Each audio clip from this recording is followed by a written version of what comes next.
You are on fast talk, hindi pwedeng hindi tayo mag-fast talk. Ay, excited ako. Eto na. Panunuorin ko ng mga anak mo. Opo, sige. Magtataka na naman yung panganay ko. Okay. We have 2 minutes to do this and our time begins now. Danaya, Dayana. Danaya. Avisala, Mapaminsala. Abisala. Brilyante ng lupa o amoy lupa? Brilyante ng lupa. Brilyante, diamante. Brilyante. Showbiz, Mrs. Mrs. Pilipinas, Australia. Oh. Australia. Sexy actress, dramatic actress. Dramatic actress. Hot mama, cool mama. Hot mama. Hawak mo ang brilyante ng lupa. Anong gagawin mo? Brilyante ng lupa. Gamutin mo ang lahat sa buong mundo. Ganda. May umaaligid kay Mister. Anong sandata ang gagamitin mo? Arnis. 1 to 10. Gaano mo na miss ang showbiz? 10. 1 to 10. Gaano ka ka-sexy? 10. 1 to 10. Gaano ka ka-selosa?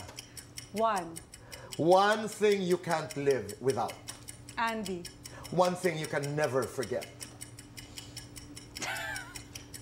Secret. One thing you're proud of.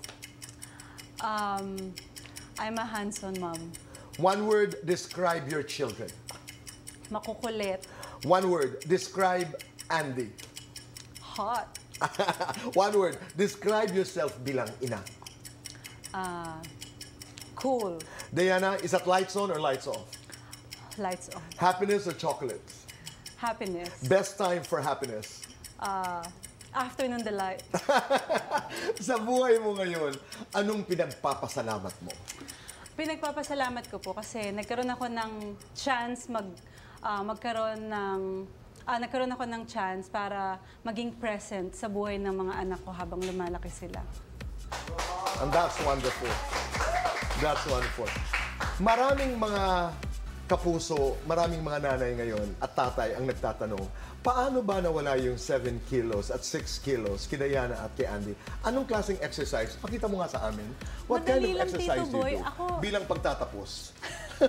Well, una, jump rope. Ganyan. Talaga? Jump rope, You do it? Tapos pwede ka munang magbuhat, mag-weightlifting. Okay. Tapos maglalakad ka incline for 1 hour. Yun po talaga yung pinaka-the best sa akin po. And then you end there. Hindi pa po. Pag talaga? uwi mo, Okay. siyempre pag uwi mo, kakain ka ng mga steamed vegetables lang at saka ng mga meat. Okay. Tapos salad everyday kami ni Andy. Alright. So sabay talaga yung exercises ka diet. Kailangan po, Tito Boy. Kasi nung time na nag-start kami ni Andy, nag-worry kami kasi gym kami ng gym everyday. Pero hindi kami pumapayat. Dahil kumakain kain. din kami ng kumakain ng kung ano-ano. So talagang sinabi namin, kailangan nating palitan yung nakalagay sa fridge. Oo. Healthy food kailangan. Opo, kailangan. Diana, maraming salamat. Thank you so Maraming much, Tito Boy. salamat. At